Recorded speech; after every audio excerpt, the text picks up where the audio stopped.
everybody is just scrambling for every last dollar, and people can't retire because they don't know if their savings are how long their savings will last because they're going to be debased. What should be the appropriate Bitcoin allocation? Yeah. The Bitcoin price is roughly at 100K. Right. I think a lot of people were anticipating it for it to be a lot higher by now. Yeah, People are talking about diminishing returns. They're saying the cycles. What are your thoughts on that? Yeah, so look, it's doing just what it should be doing. The next stop is at 140. People ask me, what do you think the best thing about Bitcoin is? I'd say the best thing about Bitcoin is that it might end wars. That's very powerful. Could you elaborate a little bit on that?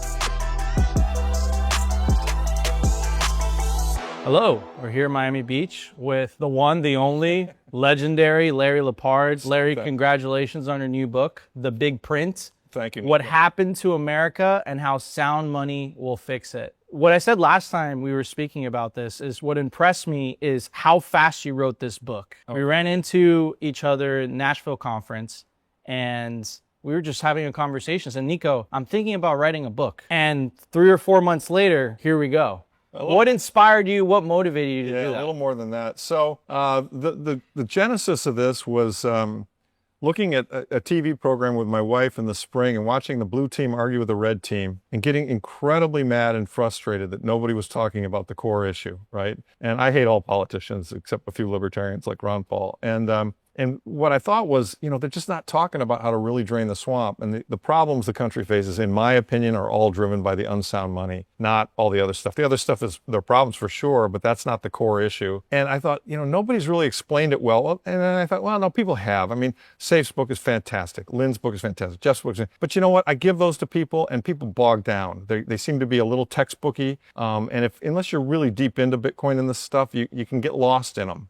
And so I thought somebody ought to try and write a book that's really easily understandable by any person with no financial background, just a common American. And they know one thing for sure. They know they're getting screwed by inflation. Everyone in the world understands that today. They go to the grocery store and they say, what's wrong? But they don't really understand why. And a lot of times they're being gaslit by these people who are saying, well, it's the greedy corporations. And it's not the greedy corporations, it's the Fed. And so I thought, I've been in this area a long time, pre-Bitcoin, was a sound money guy with gold. And I'm probably kind of uniquely suited to maybe tell the whole story from the beginning.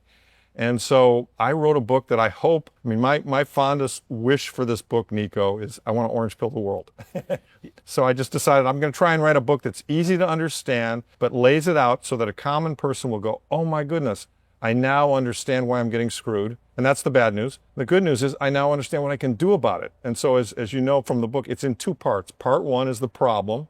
Part 2 is the solution. Absolutely. And one of the things too, Larry, that really really impacted me is most of society is still asleep. Yes. To the idea or to the problem. They don't understand that money can exist without inflation. Yes. And they continue to seek a political solution. Yes. Where the solution is not a political one. It's fixing the money itself. It's related to politics because the Fed controls the money and we've got to end the Fed. But you're correct. And I noticed that in a lot of younger people, people just think, well, inflation, we always have had inflation. We'll always have inflation. It's a bad thing. We've just got to learn to live with it. And I'm here to say, no, you don't. I was around in the 60s, 70s, and 80s. We had a lot of inflation in the 70s, but I remember what the country was like before we got as financialized and as broken as we are today. And so, again, you asked me what motivated me. Part of what motivated me was somebody's got to explain to everybody who's young now that it wasn't always this messed up, that there was actually a time when America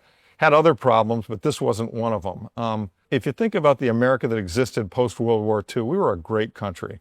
We had won the war. We were, widely admired. We didn't enter into any new wars for a while. We mess around in Korea, and then Vietnam came later. But for quite some, and inflation wasn't a problem in the 50s and 60s and 70s. Early 70s. And then, of course, the big event that started the whole downhill roll in terms of this problem was Nixon going off the gold standard in 71. And one of my favorite charts in the book is on page 22, where I show the history of inflation since the founding of the country and then what happened in 71. And of course, it's just a hockey stick, right? We went off the gold standard and inflation suddenly became a serious problem. And we really haven't solved it since that time. Absolutely. One of the things too in the book that really stuck out to me, you sent me a PDF version early on, said that the founders themselves, the founders of the U.S., they saw it as a form of counterfeiting. Is that correct? Yeah. Yeah, I mean, in fact, there was even a law, and it's in the book, it talks about this.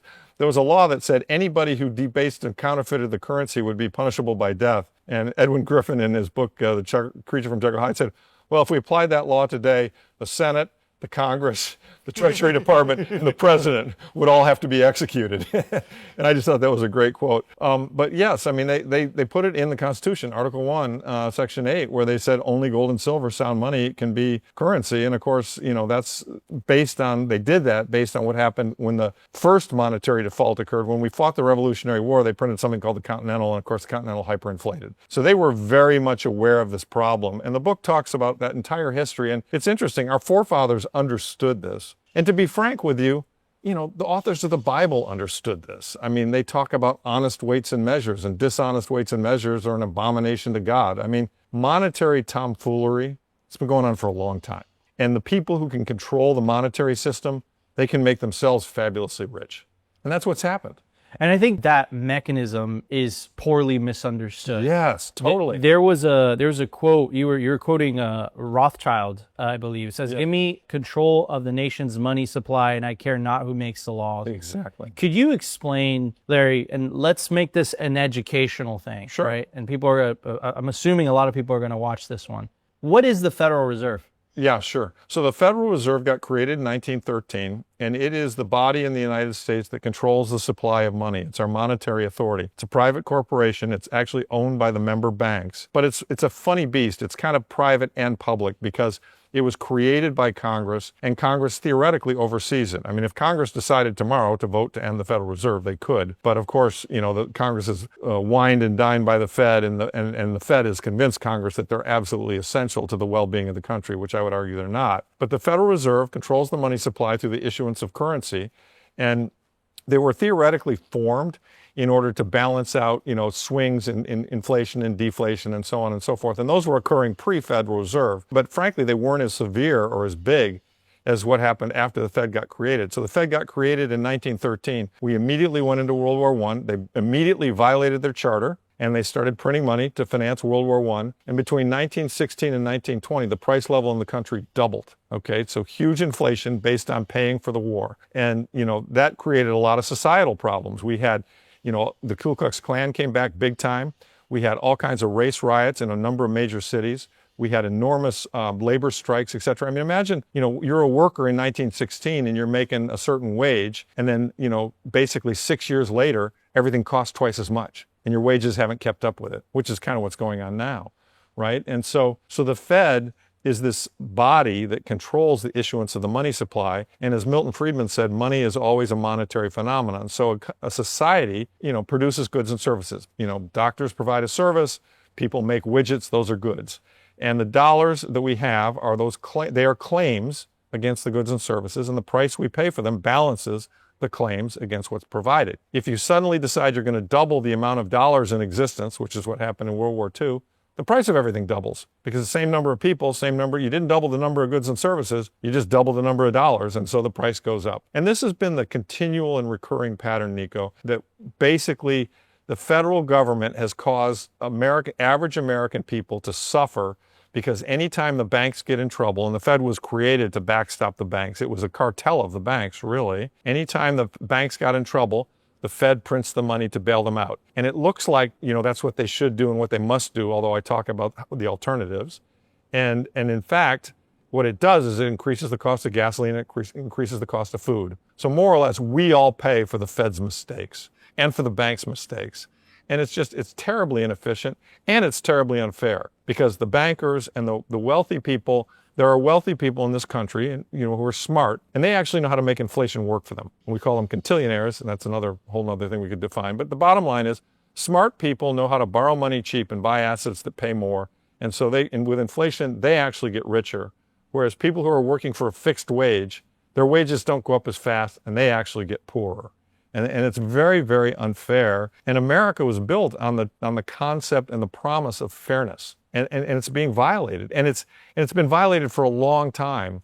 And I think what we're coming to a head is it's now getting to be so bad and so obvious that I think the book is timely. That you know what I mean? That I think a lot of people are going to read it and go, oh my God, you're right. We got to fix this. Yes. You know? And that's the goal. And we're on the verge of what I would call the Great Awakening. I think we're on the that's right. verge of people really waking up. And I think, some signs of that was this recent election with Trump. Right. What just happened. Can you hear me now? Yeah, exactly. The complete rebuttal of the legacy media. And then now we're finding out that it was USAID that was funding that whole apparatus. It's unbelievable. We've been gaslit and lied to consistently. And the book talks about what a beautiful thing the internet is, because the internet is what has allowed you and me to speak like this and communicate with thousands and millions of people around the world. It's what's allowed Tucker Carlson and Joe Rogan to become more important than CNN. And people, the scales are falling away from their eyes, and they're coming to realize, hey, you know what? I've been lied to and I've been screwed. And the good news is we outnumber, the people who control this system, the elites in the media, the elites in the government, all the people who run the system the way they run it, that takes advantage of the average man. We outnumber them vastly. Where they've had the advantage of having all the information and control of all these systems. But guess what? We're taking that advantage away. 100%. The systems are falling apart. I call it the great disintermediation. Exactly. And the internet really allowed mass scale peer-to-peer communication. We've been saved by technology, as Jeff Booth says. It's wonderful. It's absolutely wonderful. My view is it'll happen without Larry or without Nico, but I've got a limited window here, at age 67. I want it to happen faster, right? I want to see it happen. Therefore, I wrote the book. Yeah, I mean, it's like, let's accelerate this, right? We all contribute in what I call this narrative trench warfare on the battlegrounds of the internet. That's exactly right. I want to ask you something, Larry, because this goes down a deeper rabbit hole. Sure. The Federal Reserve was established in 1913. Yes. The income tax was also established in 1913. Right. Is that a coincidence? I don't think so. I mean, and the federal government exists to protect itself. And there's some great charts, and it's fabulous to see Trump and Besant saying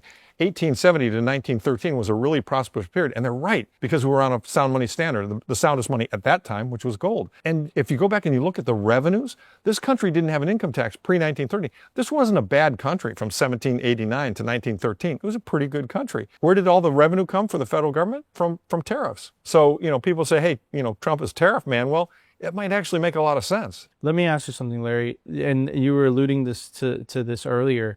Did the establishment of the Federal Reserve in the United States enable World War I and World War II? I think so. I mean, look, World War II was a different case, a little more existential, some bad stuff going on. But yes, I think that these printing money has been used, and the book shows this, printing money has been used to pay for wars since the War of 1812. I mean, the suspended specie redemption in 1812 to pay for that war. The bottom line is war is incredibly expensive. Nobody wants to pay for it. So what are you going to do if you're a government? You're going to come to your citizens and say, hey, we're going to tax you at 100% to pay for this war? Citizens are going to go, yeah, like hell you are. We're going to revolt. So they know they can't do that. But if they have a sneaky mechanism to tax you indirectly, which is basically what inflation is, well, then they can pay for the war, right? And that's what they've done. And that, in my view, that's actually one of the most positive things. People ask me, what do you think the best thing about Bitcoin is? I'd say the best thing about Bitcoin is that it might end wars. I mean, and that would be wonderful, right? The reason I asked you that question is it's such a powerful statement. And I believe it was Ron Paul who originally said, it's not a coincidence that the century of course it is. It's not a coincidence that the century of central banking is the bloodiest century in human history. It's in the book. Yeah, that's exactly right. Yeah. So let me ask you something.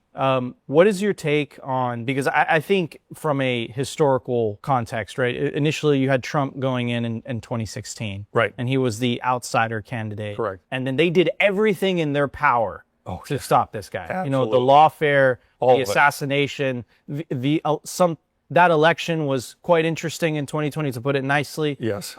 Where are we in a historical perspective? Because I know that you are a big fan in the fourth turning theory. Yes. So where are we? Well, I think we're deep into it now. I mean, if the fourth turning theory, for those who don't know, is the theory that every 80 years you have a crisis that gets resolved with a change of the rules. The last one before this was the Depression, World War II. Before that, it was 1865, the Civil War. Before that, it was 1776. Those were all fourth turnings. We're in another one. It's 80 plus years from World War II right now. And I think what's going to get resolved here is what Robert Breedlove says, says, which is we're going to determine what money is. If you look at these fourth turnings, they tend to last between 10 and 30 years. And if you look at this one, I marked the start of this one as 2008. So we're more than 10 years into it. We're coming up on, at 2028, we'll be 20 years into it. So we're going to resolve this money issue, in my opinion, in the next 10 or 15 years, maybe sooner. And where do you think Trump fits in all this? Oh, he's a godsend in terms of, being a disruptor, right? I mean, he's had the courage. I mean, thank God he wasn't killed. I mean, it was almost divine that bullet didn't hit his head. He turned his head at the right time. And he's a disruptor of the system. And honestly, he's not perfect, but he's learning and growing. I mean, I sure like Trump 2.0 more than I like Trump 1.0. He's getting more intelligent people around him. I mean, some of the people on his team, I love. I love Tulsi Gabbard. I love RFK Jr. He threw out Pompeo, who was a neocon. I think Trump 1.0, he didn't really fully understand what he was up against. And, although he might have won the 2020 election, in a certain sense, it's poetic that he didn't. The other side did. They totally misplayed their hand and made things much, much worse. And as a result, he was able to regroup his forces and get a better team around him. And I'm extremely hopeful for what he can do here. Now, having said that, nobody's perfect, right?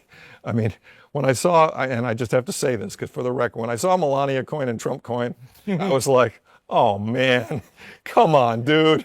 You're not selling steak knives with the Trump name on them, are you? The timing of it could have been better. Yeah. 3 days before the inauguration. But I think look, I forgive him that, but it just wasn't great in my view. No, it definitely wasn't. And I think a lot of Bitcoiners are getting their first taste in politics. Yeah. Which is like, politics is the definition of the organization of power. And there's a lot of concessions. And there's compromise. I mean, look, right. we've dragged along all these crypto guys, right? I mean, we've got some crypto guys hanging out in the strategic reserve. It should be a strategic Bitcoin reserve, but the crypto guys want a seat at the table. And I'm not wild about that, but hey, they provided a lot of votes and a lot of support, and they helped get him elected. And so, okay, if they're going to get a seat at the table, fine. I mean, I think most of the other crypto is going to fail and go away. So it doesn't really matter. What I think is most important here is that Bitcoin is in the game. They understand what it is.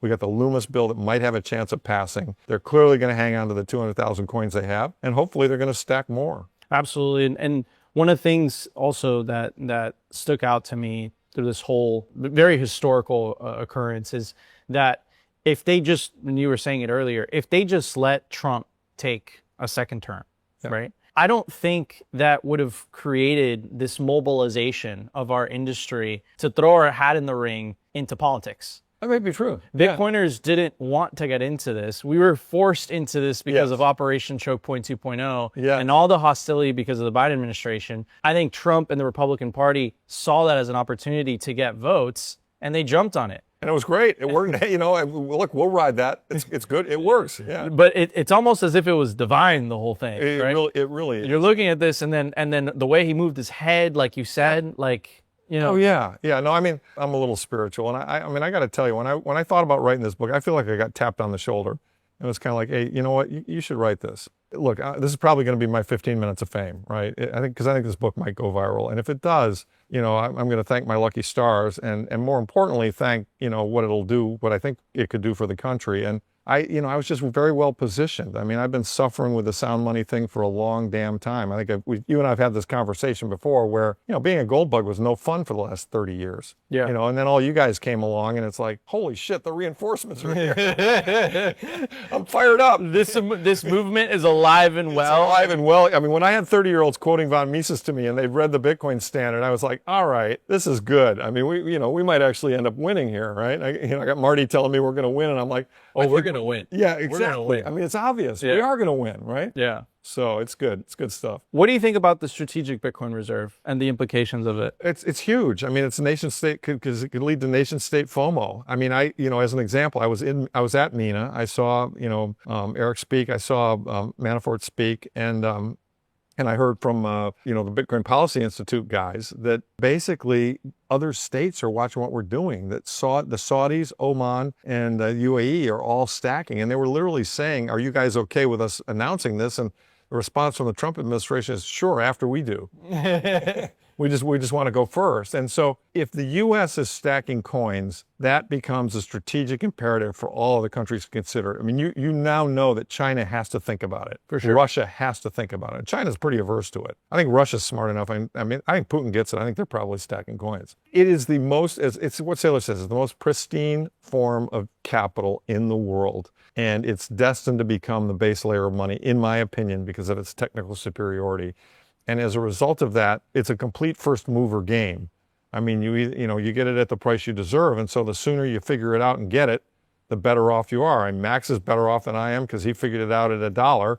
Trace is better off than he is because Trace figured it out at 50 cents. Like, take a guy like Larry Fink, right? I mean, a fiat guy, but smart enough to study it and realize, you know what? I either got to get on board this and figure out a way to make money doing it, sponsoring an ETF, or I'm going to end up like the Vanguard guy and lose my job. Yep. And so, and that's kind of how it is for everybody. A lot of people I deal with now kind of come back and they say, well, yeah, that's great, Larry, but you bought it a lot cheaper. And how can I pay this amount of money, 100,000 a coin, for something you bought for 400 or 10,000?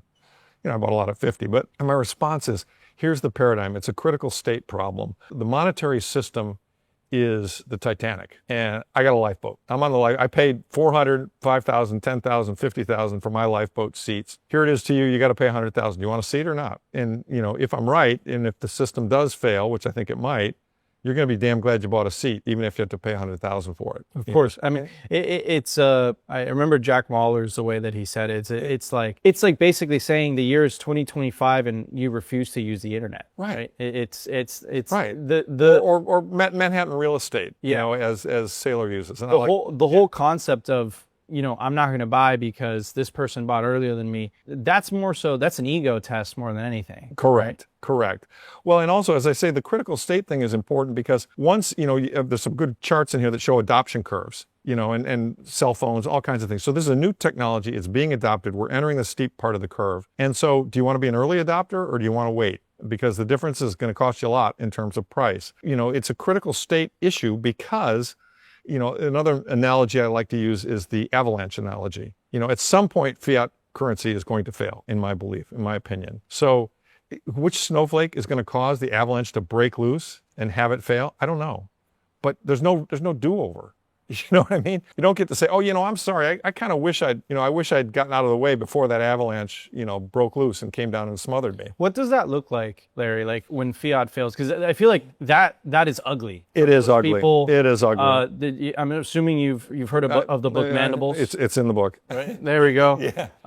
What does that look like? Well, I hope so. It looks a lot of different ways, Nico, and it doesn't. And what makes you so confident it's going to happen? Well, I'm confident it's going to happen because of the math and because this is a superior technology and because more and more humans are adopting it, and people always gravitate towards the best solution. And we've now got 15 years of evidence that it's the best, 16 years of evidence that it's the best solution. But in terms of the how it happens, it doesn't have to be Mandibles. I don't think it will be. It'll take a bit longer. It can be more gradual, which is in a funny way, we want it to go up faster, but in a funny way, it's a good thing. If we get more people on board, give more people time to adapt. The second thing is, as I talk about in the book, this doesn't have to be a brutal, total collapse. We can do a currency reset, okay? Mm-hmm. This has been done before. Roosevelt did it in 1933. I mean, we can basically transition back to a sound money currency. The problem with America today is that the money is unsound and the money is broken, title of Lynn's book. And therefore, the solution is to just go back to a sound money system. And there have been lots and lots of societies throughout the world that have had broken money. And what happens, what you see when you study them and read about them, is when they go back to sound money, they get better. Everything gets fixed, especially if we don't have a major war. If we can avoid having a major war, I mean, all that's broken here is the money. And so, now don't get me wrong. When I'm describing a curse, there will be winners and losers. The people who don't have sound money will lose on a relative basis. The people who have a lot of unsound money stored in bonds, they're going to get creamed. They're just going to, but that's unavoidable. I mean, that's just the way that, because the bonds and the commitments that have been made, they're not money good. They're not, the values are fake. I mean, just like in real estate right now, I think some of these very high-end real estate prices, they're just fake. Yeah. I mean, people are hiding in real estate thinking that'll protect them from inflation. But, do you really need a $20 million house or a $10 million house or a $5 million house? It's ridiculous. It's shelter. It's ridiculous. It's shelter. And it's really stolen my generation's ability to buy that's home. Right. It's been that's just exactly complete, flat-out theft. Yes. And the frustration, I have friends who are extremely successful and they're renting. Right. My kids are all in their 20s and they're like, Dad, how am I ever going to buy a house? Yeah. You know, right? And it's absurd. And then that leads me to the premise of your book, which is money printing breaks everything. Yes. How does it? Well, it creates inflation, and inflation creates winners and losers, and it makes wealth inequality really large. One of the early charts in the book shows how just out of balance the wealth inequality has gotten. And again, when I wrote the book, I thought to myself, I got to write this because I remember America in the 60s, 70s, and 80s when I was growing up. And we had problems. I mean, the Vietnam War was a big one, but it was a better America. There was a vibrant middle class. I mean, one guy could work, his wife could be a housewife. He could have a car, they could take vacations. I mean, it was just better. And now, you know, everybody is just scrambling for every last dollar, and people can't retire because they don't know if their savings are how long their savings will last because they're going to be debased, you know? I mean, think of all the people who worked their entire life up until 2020, saved up all their money, and then in 2 years, 40% of the money supply got printed. We just took away 40% of their labor that they'd saved for their whole life. You know, it's criminal. I mean, you think of all the people who worked for companies who had pensions, you know, and the pensions got taken over by PE firms. And then the PE firms, you know, paid out big dividends, or the companies got taken over by PE firms. I talk about this in the book. PE firms paid out big dividends, and the people's pensions got cut.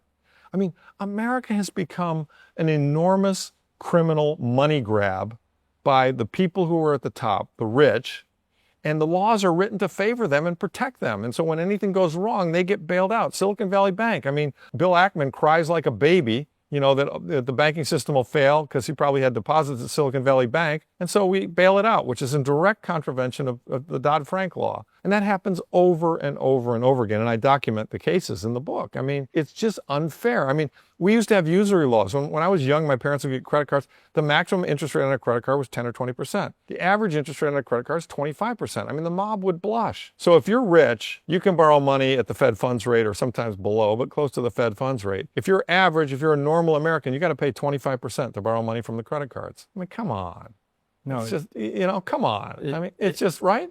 No, I mean, no, I mean, of course. I mean, I feel my generation feels it. We Right. feel it. We all feel it. But my question though is like, why don't people see the problem? Because you see a lot of politicians, and I don't want to name which side, and I think it's obvious, but a lot of politicians are saying it's the corporations. Greedy corporations. They're price gouging. Yeah. You know, they're taking advantage of the situation, this and this and that. Why isn't the average Joe aware of this? And I know writing this book and what we do every single day on Bitcoin X. I think they kind of are. I mean, I think they're getting closer, and they're more average Joes that are becoming like us. So, you know, the Overton window is moving, and it's shifting, and there are more average Joes in our camp. But you know, it's sophisticated, right? I mean, and a lot of people, they think, well, gee, maybe I'm doing something wrong. Maybe it's my fault. You know, this is why you have all these deaths of despair, why you have drug overdoses and alcoholism and suicides. I mean, because the game is unfair. People know it's unfair, and they give up. You're poor and you're working 3 jobs just to kind of keep your head above water and, you know, keep food on the table and, you know, right? Do you have time to read books like this? Or to go, you know, and even if you read it, you know it's the problem. Do you really have time to write your congressman or go lobby the Fed? No. I mean, you're just trying to stay alive, right? Yeah. But, you know, you vote, and, you know, we get more politicians that understand this is the issue. You know, we get a Bitcoiner politician running for president. I mean, we kind of had one. I mean, Trump got pretty close to being full Bitcoiner, a libertarian. But we get it so that there's a lot more of that fighting against the people who want to see it the other way. And guess what? We're gonna gravitate and move towards a sound money standard, and hopefully do it in a controlled and intelligent way so that people don't suffer, so that we don't have a mandibles kind of outcome. Yeah, and I love how you brought up the Overton window. The Overton window has shifted in the last 6 months more than it has in the last decade. Right. It's amazing, isn't it? Yeah. I mean, pre-January and the ETFs, I had everybody and the brother telling me, oh yeah, that's a great dream, Larry, and I understand it. And you may be right about all this, but the government's never going to allow that. Well, then they allowed the ETF. I was blown away. I didn't think the ETF was going to get through. Yeah. Right? But Larry Fink has a lot of influence. Well, that's the point, right? Yeah. See, some people with money got involved, and, you know, I mean, this is what's going on in the gold market right now. I mean, I think the smart people are buying gold now. They know, look, anybody with a brain that analyzes the macroeconomics of the federal government and realizes what a debt doom loop we're in, must come to the conclusion that you have to have sound money or real assets or you're going to get hurt. I mean, Ray Dalio, one of the great investors of our time, runs Bridgewater. You know, he understands it. He's been talking about gold for years, and he's finally becoming a Bitcoiner. He's kind of coming to get it.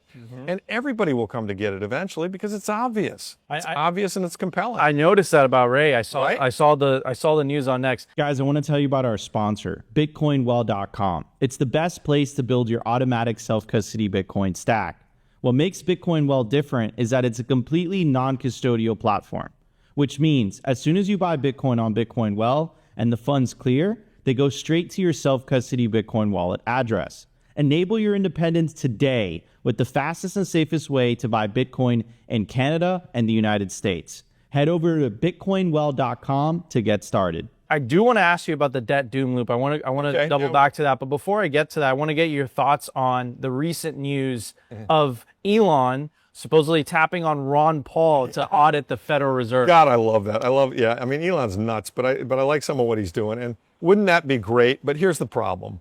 You know, Elon doesn't control the Congress, and only the Congress can audit the Federal Reserve. And I'd love to have Ron Paul look at the Federal Reserve. You can bet your bottom dollar, Nico, that there is no way in hell the Fed is going to let them look at anything without a congressional act forcing it to occur. I mean, you know, Elon could say, "Hey, Ron, come on in and look at the Fed." The Fed's going to say, "F you." You know? Did you see Jay Powell's response when Trump was when they asked him, like, do you think Trump's going to fire you? And he says he can't fire me. Did you see his response? I didn't see that, but I heard that. Yeah, I heard about it. Yeah.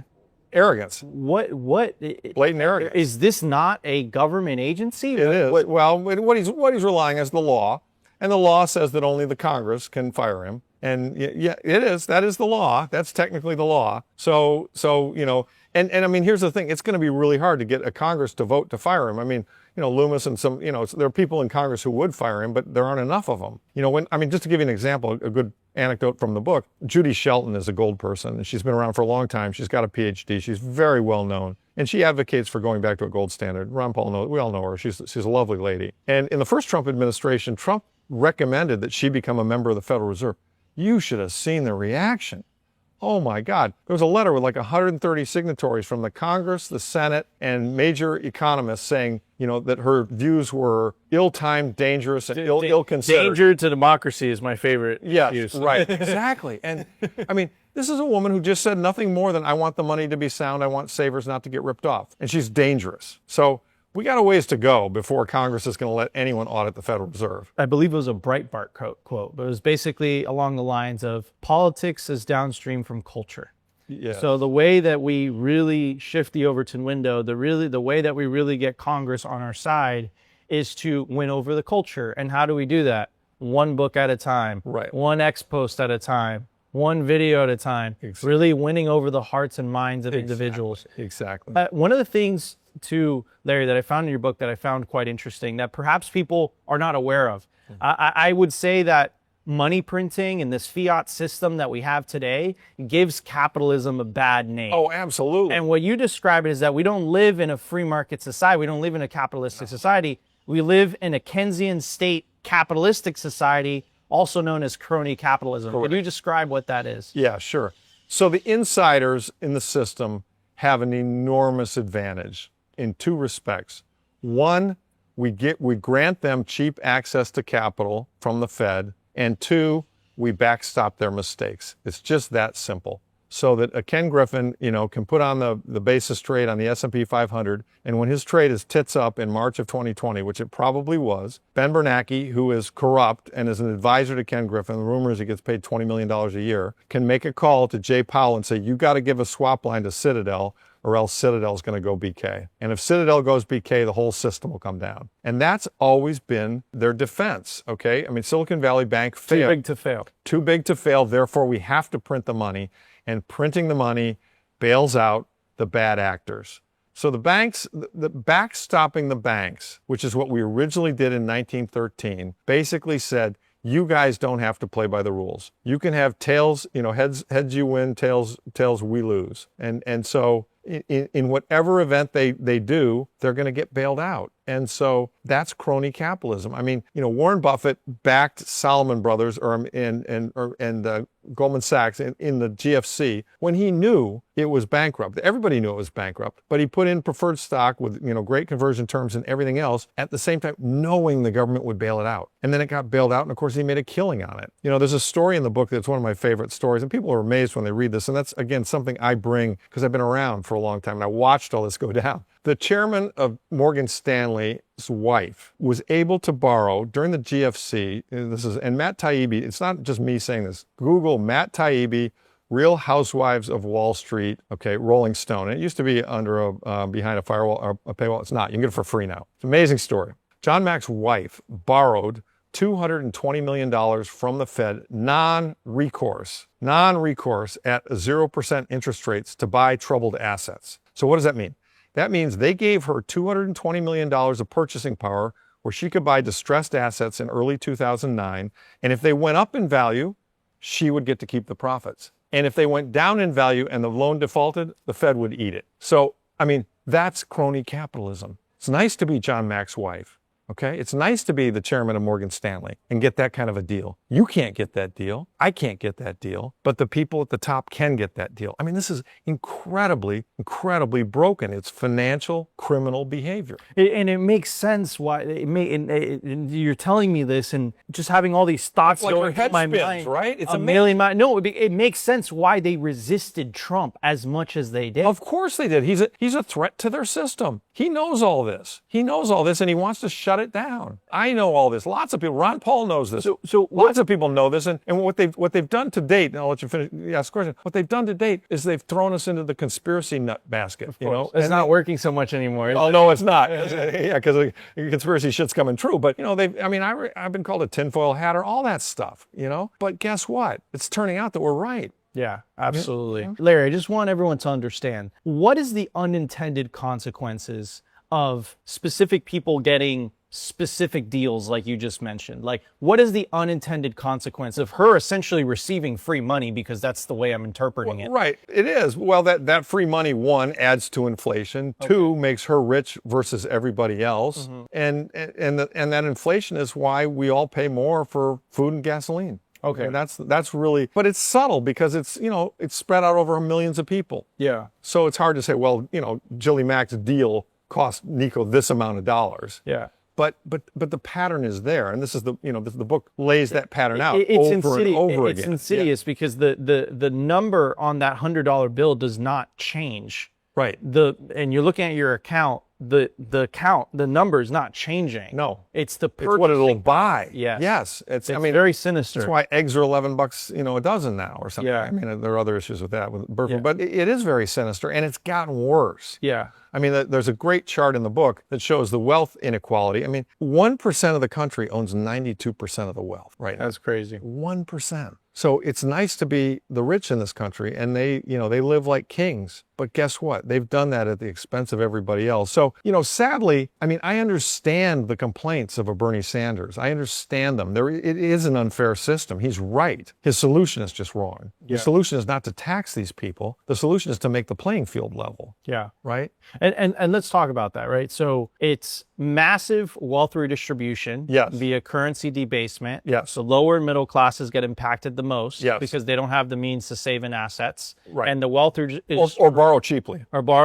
And the wealth is redistributed back to the government and back to the very wealthy that do have the means to save in assets. Correct. And that's what's causing the wealth inequality. Yeah, absolutely. Now, from a historical standpoint, every time that wealth inequality reaches a certain point, something breaks. You think it's 1789? So we have two. Bring out the guillotine? We had the French Revolution, which is, I believe, a little bit more of a left-wing revolution. And then we had the American Revolution, which is a little bit more of a right-wing revolution. Now, the question is, which way do we go? Yeah, well, it's a lot of questions there. But the fact is that, the Russian Revolution as well, similar thing.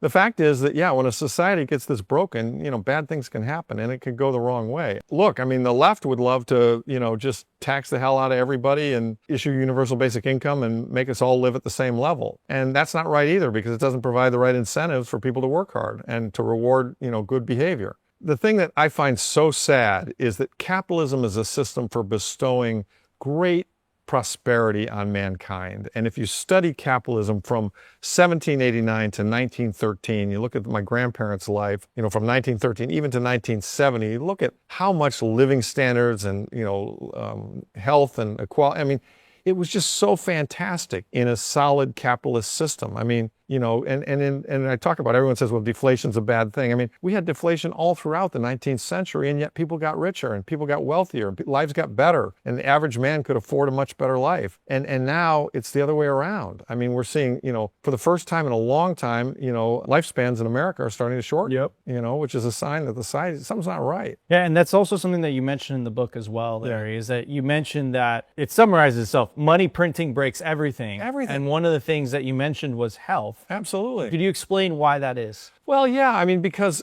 poor people can't buy good food, and because poor people are working 3 jobs, you know, and not getting a good night's sleep to try and put money on the table. And because, you know, we've got big agra and big, you know, I mean, you know, why do we have Roundup here? I mean, Roundup is a herbicide that makes all our bread somewhat poisoned. You know, Roundup is banned in Europe, but Monsanto's got so much power in the United States that Roundup has not been banned here. I mean, this is why I have so much help for RFK Jr., you know, and his ability to, you know, I mean, we were propagandized. I mean, we were told we should eat margarine, not butter. That's wrong. I mean, Ansel Keys was a person at Harvard that basically was paid by the food companies to lie. We had this whole food pyramid. You're supposed to eat a bunch of carbs. No, you're not. You're supposed to eat a bunch of meat. You know, I mean, read anything about read the carnivore code, which I just read. I mean, humankind, we evolved to be who we are because millions of years ago, one of our ancestors started figuring out how to cook and eat meat, and our brains got a lot bigger than chimpanzee brains. Yeah. And so we became humans. And, you know, the human machine was meant to be fed meat, period. Absolutely. But you know, most people don't know that, and there's just been a lot of bad behavior and bad thought patterns. I mean, you know, the healthcare system is just horribly broken. And when Obamacare tripled everyone's, you know, it's just everything in America has become, you know, a money grab and grift. Everything. My dog was sick recently. I took him to a vet clinic. The vet clinic was owned by a PE firm. You know, the PE firm, they convinced me that by doing a bunch of expensive shit, they could save the dog. The dog was toast. I mean, it was sad, but the dog was dead. He was going to die, no matter what. I found that out later. But you know what? They managed to extract thousands and thousands of dollars out of me trying to keep the dog alive because we love the dog. Yeah. Right? I mean, Susie Buds, who's a big Bitcoiner, she was in the dental business. She said these dental practices they're getting bought up by PE firms, and the PE firms are saying, hey, it's pretty easy to just nick that cavity a little bit, and suddenly a cavity becomes a root canal, and you make 3 times as much money.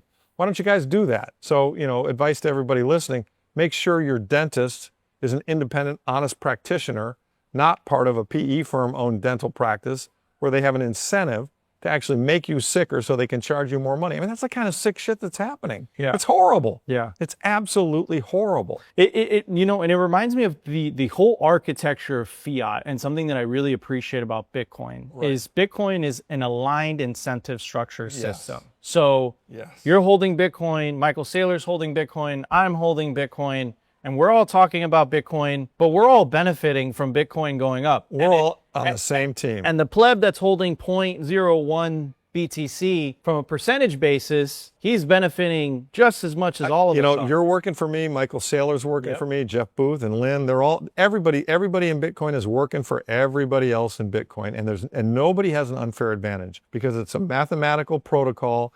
And it's fair. That's important. It's fair. Nobody has an unfair advantage. And it took a mathematical protocol and technology to create a monetary system that was fair. And that's why it's such a revolution. And that's why it's sound money. Exactly. Because it's fair. Because it's fair. Yes. And it doesn't matter if you're the king, president, emperor. You cannot create more of it. Nope. If you want to create more of it, you have to get in line, pay for the costs, mine it like everybody else or provide a good or service that costs somebody else to sell you their Bitcoin for that good or service. Yes. Gotcha. Okay, I have a bit of a rabbit hole question for you, but I've spent a lot of time thinking about this, and a lot of modern day politics are based on this idea of equality. Yes. I think in Mother Nature, equality is just people are not equal, right? There's things that you're good at, there's things that I'm good at, right? And we all have God-given gifts and limitations. Yes. Correct. Right. Some people could play basketball, some people can't play basketball,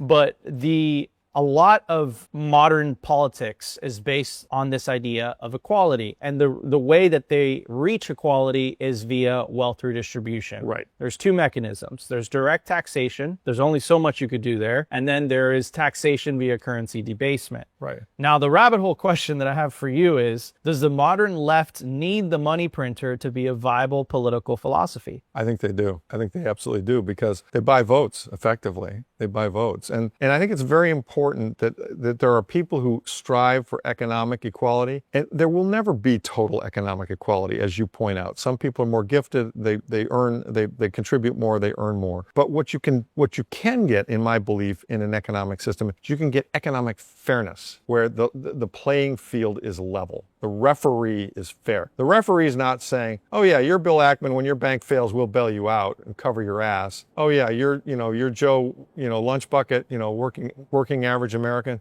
Sorry, tough shit for you. You get over leveraged in the housing bubble that we blew. You can't make the payments. We're taking your house. And BlackRock's going to own it, right? So, it's a fair system that we're going after, not an equal system. But I think most people understand that, because they recognize that, give me a fair game, I'll play as hard as I can. If somebody wants something for nothing, that's like saying they want to steal. Yeah. They want somebody else's labor, and that's not fair. Yeah. By definition. And I think also when you say fairness, that includes social mobility, which Yes, I think absolutely, all the way across. Yeah. There's no. I mean, that was what the American Revolution was fought about. That there is no royalty. Yeah. That we're all, we are created equal, endowed with unalienable rights, a life, liberty, and our pursuit of happiness. I mean, that's some of the greatest words ever written, and that's the premise of America. It's what made America great, and America still is great, but we've slipped from that. Yeah. We've let this disease get into our monetary system, and man, oh man, I mean, it's like cancer. I mean, as Ron Paul says, if we end the Fed, what are you going to replace it with? And he says, well, if you cut out a cancer,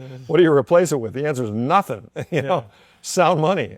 Need liquidity without having to sell your Bitcoin? For more than 6 years now, Ledin has been the trusted choice for Bitcoin-backed lending, with transparency, security, and trust at their core. I absolutely love these guys, and I personally have not only an account with them, but also a loan. And some of the key features that I love about Ledin is the fact that there are no monthly payments. You pay at the end of the term. You also have the ability to roll over the loan as well, and you can pay it back whenever you want. Essentially, what they do is that they help their clients unlock the liquidity of their BTC, allowing you to hodl while still accessing the wealth of your Bitcoin. They've been battle tested with their focus on transparency, security, and trust, allowing them to build a proven track record of client success and security, helping tens of thousands of clients harness the value of their digital assets with confidence and peace of mind. Learn more about what your BTC can do for you.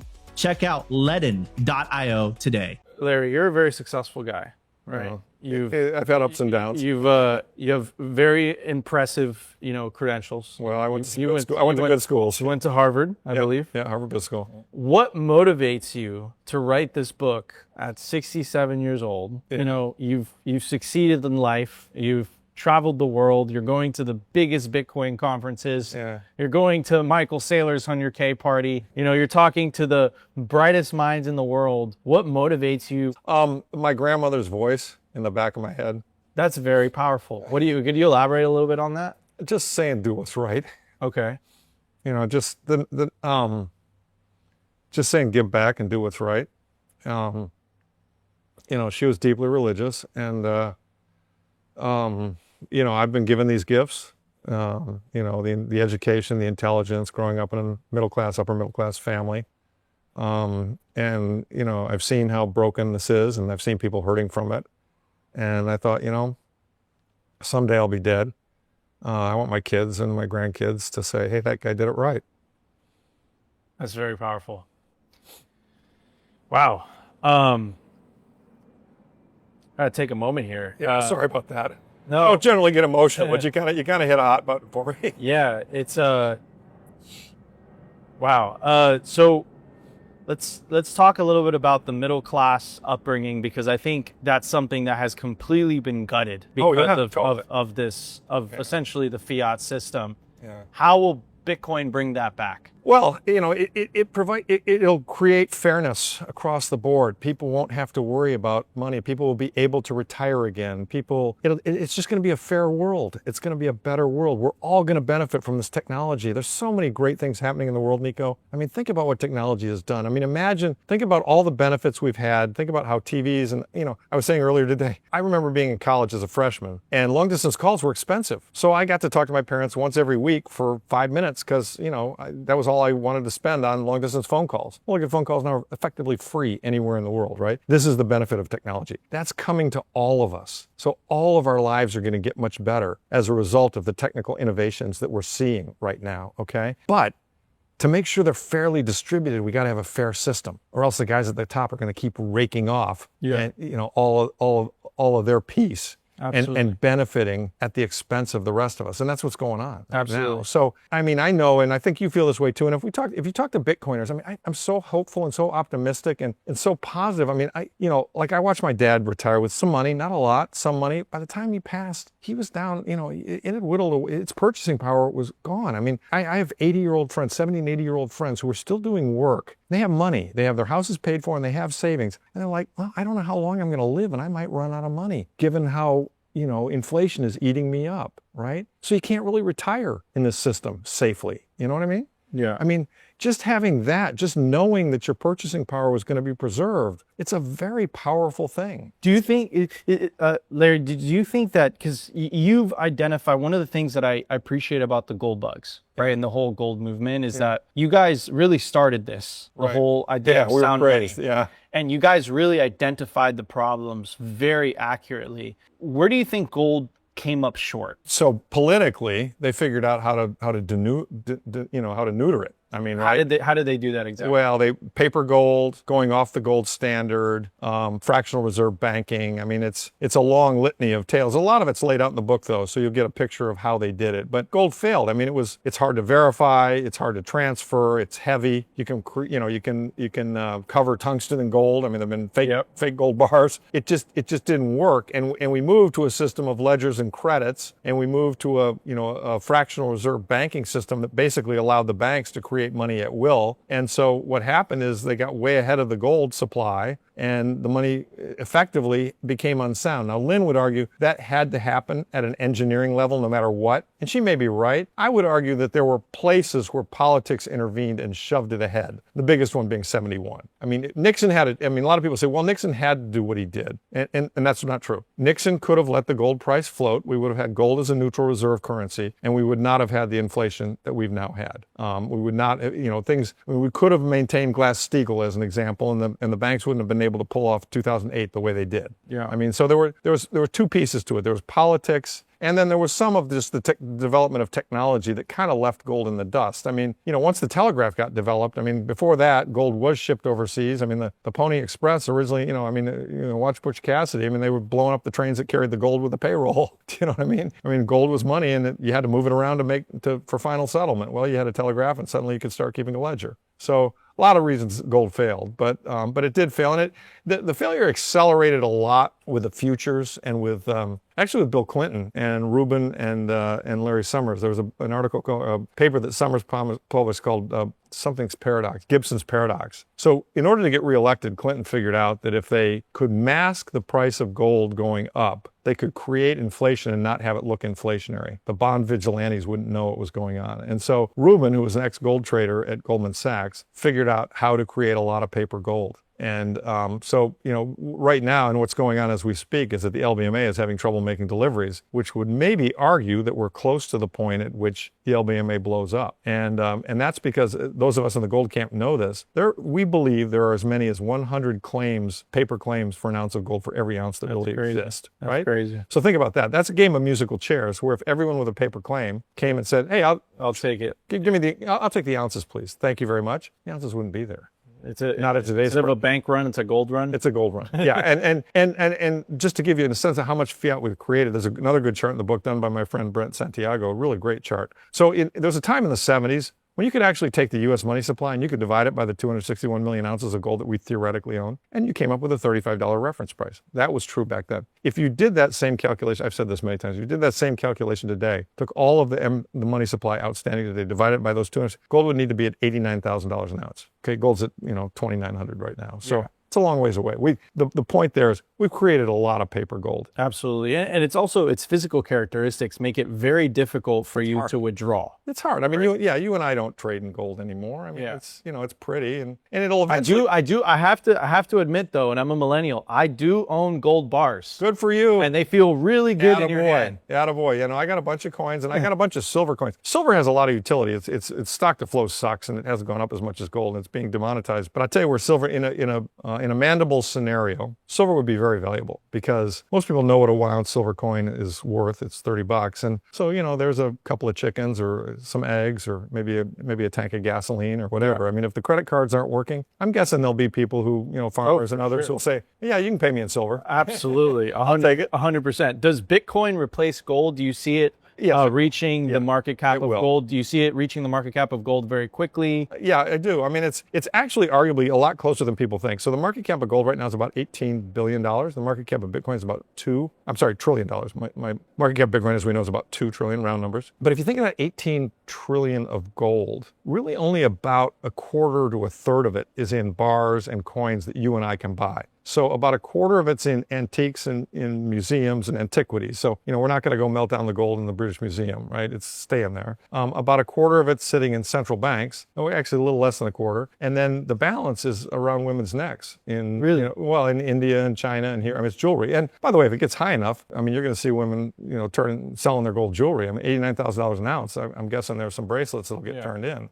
Absolutely. But so my point is that to flip gold, let's say the investable gold is 4 to 6 trillion, and the investable Bitcoin right now is, 2 trillion, maybe 3x from here, and Bitcoin is kind of flipping the investable gold, right? Interesting numbers. Absolutely. At the time of recording, the Bitcoin price is roughly at 100K. Right. I think a lot of people were anticipating it for it to be a lot higher by now. Yeah, people were talking about diminishing returns. They're saying the cycles. What are your thoughts on that? Yeah, so look, it's doing just what it should be doing. It's just marching up relentlessly. The drawbacks are slow. We were at the 58K club for a while. We went to 100. It's a nice move of, 42 grand. We're now building up what in technical investing analysis they call a flag between kind of 90 and 106. Okay, let's add another 42 to that. I think the next stop is at 140. I mean, to me, these flags with moves, this is very good, healthy, constructive development. When we go from, let's call it 140 to 250 really fast, which might happen, my sense is it's going to be ahead of itself. Okay. And that's when you might, I don't know what the top of this cycle is. I mean, I look at a lot of things, including the power law and historical cycles and how far it comes off the base. Feels to me like the top of the cycle is between 200 and 300, and then we'll have a pullback. But I think the pullbacks are getting smaller. And I think at some point, this power law model is going to break to the upside, and we're not going to have pullbacks because at that point, this is Parker Lewis's, the gradually and then suddenly. I mean, the suddenly phase, Saylor made this point when I was on stage with him in Madeira, and he said, look, I can see what's going to happen. We're going to go to 300. A lot of people think, holy shit, this has been amazing. I'm selling now. That's going to be a mistake. And it's going to go to 700 and a million. They're not going to be able to get back in. Yeah. So they're not going to be able to get the same amount of coins. No, I mean, I think generally speaking, my view is you sell coins, don't count on getting them back. Yeah. This cycle hasn't really started. The bull part of this cycle has started, but the euphoria phase of this cycle hasn't started yet. I completely agree. And I think it comes in the next year. I think between, we're talking now, it's February. I think between now and February, March of next year, they're going to be fireworks. Yeah. Real fireworks. I completely agree. Now, I have a question from you, and I'm going to pose as a Keynesian economist. Yeah. If there isn't inflation, won't people just hoard money? Yeah, that's bullshit, and I deal with it in the book. I mean, do you not eat because there's, if you think steak's going to be cheaper in the future, you're going to stop eating, waiting for, okay, we all know your TV 5 years from now will be cheaper than a TV today. You're going to stop buying TVs? No, you want to watch football today, you're going to buy one. It's all just horse shit. I mean, you might stop buying frivolous shit You might stop wasting your money on gambling and doing other things to try and beat inflation. But humans have needs, and you're going to pay good value for things you need. And so the notion, this idea of a savings glut, I mean, this is all just Keynes. This is all just to support their system. It's a lie. It's just a total lie. Deflation is good. Deflation means that you can buy more with less dollars. I mean, look at the people from 1870 to 1913. Their lives improved incredibly. I mean, they went from, outhouses to indoor plumbing. They had no electricity. A lot of them by, the 20s and 30s, they had electricity. They were eating better food. They, Sears Roebuck came out with a catalog. They could buy high quality goods. I mean, all of it. And during that time frame, prices were falling. But GDP and output, I mean, the whole idea of measuring output by GDP growth and then having that, somehow we've got to get to a measure of output that's based on units, not on dollars. Because, if you're understating inflation and you say you got 3% GDP growth, but you've got 5%, you really have 5% inflation. Well, in fact, you're actually in a recession. It's not like the dollar value of cars that we're selling. It's how many cars are we selling? It's the number of units. So unit growth is what suggests that an economy is benefiting, not dollar value growth. Right? Do you think, and then my next question, which you partly answered, which is, can money exist without inflation? Of course it can. Oh, of course it can. It has. I mean, to a degree. I mean, gold always had a certain amount of inflation, but absolutely. Abso-friggin-lutely. Anyone who says it can't is wrong. How will people deal with wages, for example? Well, I mean, wages will get set in the marketplace. The fact that your wage doesn't go up will be okay because you'll have the same wage, but it'll buy more in the future, and you'll look forward to that. And it will shift everyone's time preference. You will start thinking about, how do I buy things that last, and how do I save for the future, and how you'll know that you have an alternative and a reward for being patient and for not wasting money on stupid shit. Yeah, I mean, it's a total mind shift. It's a total mind shift. I mean, Keynes has a nice quote in the book where he says, somewhere we shifted from valuing honesty and hard work to valuing consumption and consumerism. I mean, I can foresee a time where owning a really snazzy car would just become, viewed as being just like a person's stupid. Why would they ever do that? You don't need that. It doesn't benefit them. Do you know what I mean? Yeah, absolutely. I mean, I think, and you'll want to buy things that last. I mean, you see this in Bitcoin culture. Yeah. We all live below our means. Exactly. We try to spend as little money. It affects everything. It affects art. I mean, look at the buildings that were built pre-war in America. Yeah. They're still standing and they're beautiful. Some of the architecture is beautiful. Look at the buildings we're building today. Yeah. They're cheap. They're schlocky. They fall down. They don't last. Yeah. Do you know what I mean? Yeah. I mean, it'll change everything. It'll change the mindset to one of thinking about the long term. I mean, one of the terrible things that Keynes said was, in the long term, we're all dead,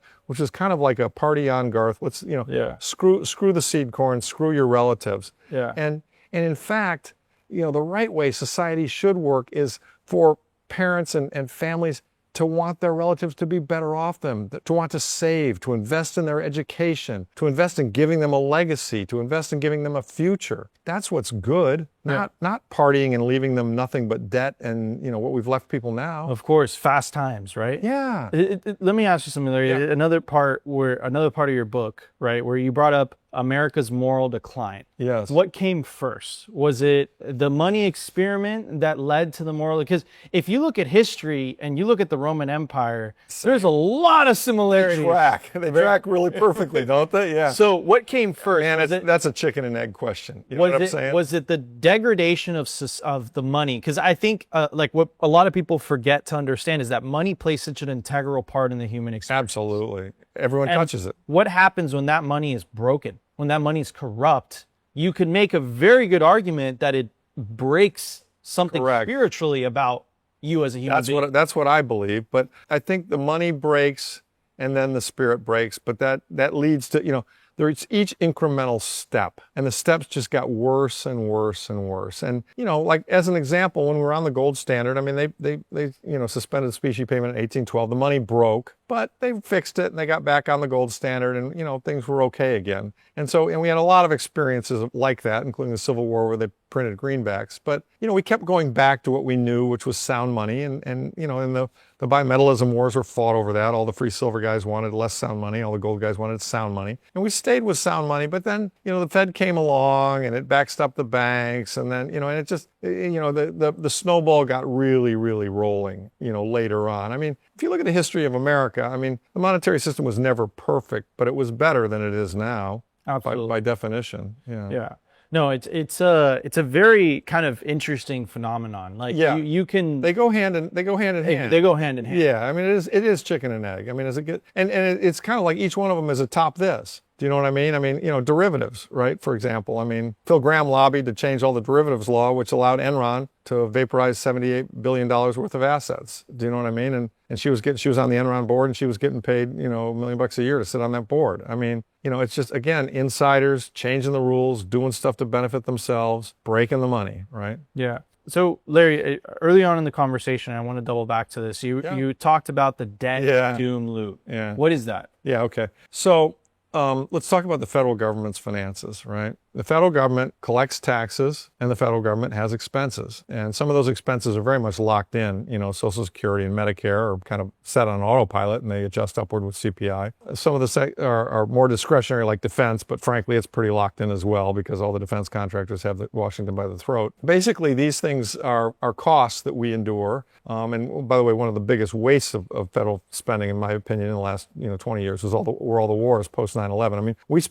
we wasted $8 trillion in the Middle East, securing oil, for other people and ourselves, and grabbing Afghanistan and giving it back. I mean, we just wasted $8 trillion. It's terrible. But Dick Cheney's rich. I mean, he made $100 billion, in Halliburton. So set all that aside. The federal government balances these two, and when COVID came along, the expenses went up a great deal, and revenue didn't.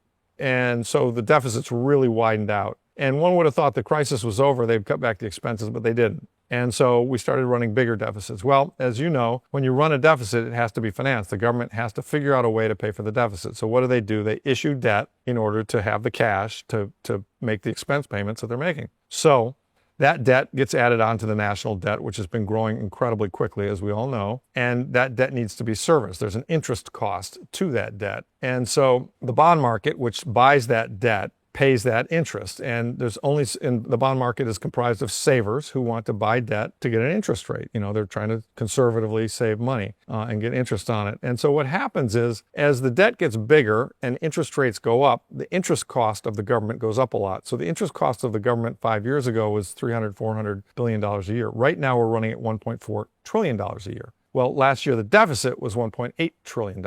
So a big part of the deficit is the interest cost on the debt. If the deficit gets bigger, what do? You sell more debt. Okay, you sell the debt into a fixed size market. What happens? There are only so many buyers. They need a higher price interest cost in order to want to buy it. So the interest rate goes higher. So now you got $36 billion that's not just paying $1.4 trillion.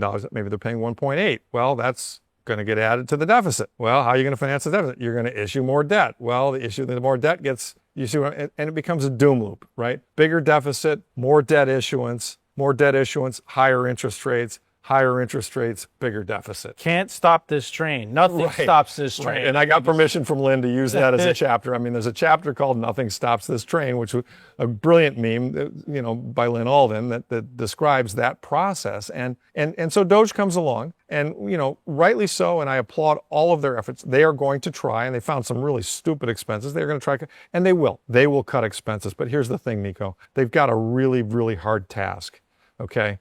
The deficit is 1.8 last year, and it's now running closer to like 2.4 if you annualize the last couple of months. What we're seeing is that's going to be really, really hard to cut, because 80%, if you take Social Security, Medicare, defense, and interest, you've accounted for 80% of the budget. So even if you if you cut the last 20% to zero, which you can't, you wouldn't balance it. So you've got to go after, and you try and cut Social Security and Medicare, that's the third rail. No politician is going to go for that. Defense guys, they're pretty powerful, and the interest rates are really high. Now, what they could do is they could do financial repression, and I think that's what they're going to force to do. They're going to be forced to do yield curve control. The Fed, in spite of inflation not coming back to 2%, you've seen them already calling for this. Some people saying, well, it's in the book as well. Well, maybe we should have an inflation target of 3 or 4%. They're going to be forced to keep issuing the debt and hold the interest rate below the neutral rate. And that interest rate will at least bring that 1.4 of interest expense down, and that'll help a little bit. But the point is, yield curve control. How do they do that? That means they are buying the debt themselves, which then means their balance sheet is getting bigger, which then means the supply of money in the system is getting bigger. And what's that? That's inflation. Okay? As inflation gets bigger, the bond market is devised to give a return over and above inflation. Higher inflation, the bond market says, I'm sorry, I'm not buying that unless you give me this rate. Eventually, the Fed could be sitting there with their balance sheet saying, well, we're going to cap the yields at 4%. The entire bond market could look at it and go, 4%? I don't like that. Sold to you, right? And $36 trillion. Yeah. They could sell to the Fed, which has got a $7 trillion balance sheet, right? So suddenly you've just grown the money supply by that amount. That's hyperinflation. But something's got to give. Something's got to give. Something's got to give. Something's got to But give. you just can't put a timeline on it. No, you can't. You don't know how it's going to give. You don't know the form it's going to take. But what we do know, Nico, is it's leading to the big print. There's no other way out. And that's why I wrote the book, because I want to get up on a soapbox and scream at the entire goddamn world. Wake up, guys. Wake up. This is going to happen. Yeah. Protect yourself now. Yeah. Because there's not going to be a do-over. Yeah. Right? And if you're in Bitcoin, the big print is going to We're make... going to $1 million a coin. Yeah. Gold's going to 10,000. Yeah. Right? Yeah. I mean, it's nuts. Yeah. It's absolutely nuts. What do you think about Lummis? I was talking to her. Yeah, She's talking to Senator Lummis about 2 weeks ago in D.C. What do you think about her plan in the Bitcoin Act, the bill? Yeah. And I love the way that Senator Lummis approached it. She's like, look, my generation kind of really screwed you guys over. We fucked it up. Oh, there's no doubt. I agree with that totally. And I'm not saying her specifically. No, but, she didn't do it. I didn't do it either. But yeah. And there's no she's like, doubt. I want it, like, this bill is a way to rectify that. And she was making this book is my way of rectifying. There we go. Right. Perfect. Right. I mean, it's like I want to, And the case that she was making is that if the Bitcoin Act gets passed in the United States, which is going to be kind of hard because the Republicans don't have a filibuster majority proof in the Senate. They have 53 votes. Right. Right. She's making the case that by the United States buying, I think, up to 1 million Bitcoin, or like 5%. Yeah, it was 200,000 a year for 5 years, as I remember. Yeah. She can use, or better said, the U.S. government could use that to pay off some of the debt. Do you think that's feasible? Yes, I do. It's complicated, but I do think it's feasible. I mean, I think we need a monetary reset. Full stop. Okay, we are in a sovereign debt crisis. There's too much debt.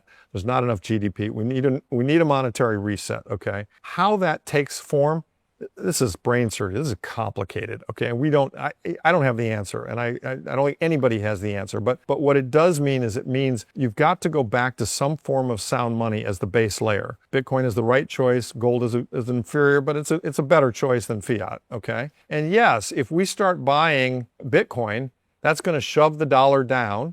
Okay, which we need. That would create more exports for us, and it would make our imports more expensive. It would harm China, but that's a good thing. China's taking advantage of our industrial Midwest. And yes, I mean, what she's talking about is brilliant. I think Trump and Debasement kind of understand this. Okay, now in the paths, I mean, there are a million paths as to how we get there. Okay, and I don't know, and I can't foresee. But when I invest, I don't invest. I'm not a trader. I don't invest month by month. I invest year by year, and I really invest 5 years by 5 years and decade by decade. And so I'm looking to protect my savings, for when I'm 80 or 90 or for my kids and stuff. And I just know that all roads lead to inflation. Yeah, they all lead. And so they have to print. Nothing stops this train. Right. And so, in what form or manner, I don't know. And by the way, it's going to be volatile. I mean, there's a chart in here. There's Dan Oliver's brilliant, Weimar chart that shows the price of gold monthly during the Weimar hyperinflation. I mean, example, we could have an enormous stock market crash. Okay, there's some people think that they're going to engineer that to hurt Trump. Okay, we could have an enormous stock market crash. And in 2020, when the stock market crashed, Bitcoin got hit hard, gold got hit hard. Right? Powell came in on a Monday morning and said, we're going to print until our eyes bleed, basically. And gold took off like a rocket. Bitcoin took off like a rocket. But, if you panicked on that downturn, you got blown out. So one needs, and I try in the book to explain that, one needs to understand the nature of these assets and understand that, and you've been in this long enough, I've been in it long enough, I know this stuff can go against you. Yeah. I owned a bunch of these things. I bought them at 17,000 in 2017, and I watched them go to 10, and I watched them go to 4. Yep. And I bought one at 69K at 21 in 21. I did too. And it was terrible. I did too. I did too. But you know what? I bought more at 15. In 22 when after SBF. So you got to take a long-term perspective. I mean, the changing of a monetary system, which is what we're in, it's going to be a volatile event. Yeah, absolutely. But I do want to give massive kudos to Senator Lummis. Oh, absolutely. She is like Absolutely. that. She gave me hope. You know, Absolutely. She gave me hope, and what you know she's what? doing is incredible. Yeah, and Thomas Massey, I mean, these are forerunners, and there will be more, you know. There will be more. I love that. There will be, and it's like we're coming. I love that. There are going to be more, right? So, you know, you're talking about investing earlier, Larry, and I think, you know, the world is waking up to Bitcoin. Right. TradFi's here. Right. You know, the world is woken up to this. Nation states are here. If you were to give advice to your client in terms of what should be the appropriate Bitcoin allocation, percentage terms, Depends on your age and depends on your risk tolerance. I said in the book, I thought if you didn't have at least 25% of your assets in sound money, you were going to experience regret. I obviously have a lot more than that. And I think a lot of people should have more than that. If you're older and you can't handle a drawdown, you might need the money within a 5-year window. Having 100% in Bitcoin, that doesn't make any sense. You could have a big drawdown and you'd have to pull it out at a low value. You want to do that. So it kind of depends on when are you going to need the money, right? So I think everybody has to figure that out for themselves. But let me make another point about the whole thing that I think is a very important point to make, and the book makes it, but I want to make it here because I think it's very important people understand. It was funny, you know, when you write one of these books, you do research and you learn things, and things pop into your head that you hadn't thought of before.